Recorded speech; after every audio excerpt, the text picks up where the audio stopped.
Hello and welcome back to a new video. And this video I'll show you how to log into your crypto.com app, and this is that app and it's not available in my region, so I'll just show you how to log in. Just go and open their app, and then what you need to do is tap on your login to existing account, and there you have to enter your registered email address.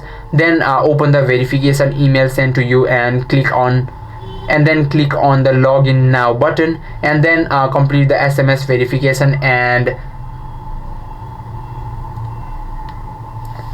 after you tap on login now button, you will be taken to their official page, and after you tap on login now button, you'll be taken to their app and you'll be logged in. I hope this video helped you out. If you have any questions or queries, just let us know in the comment section, and if you and don't forget to like this video, and also don't forget to subscribe our channel and hit the bell icon so that you won't miss out any updates from us.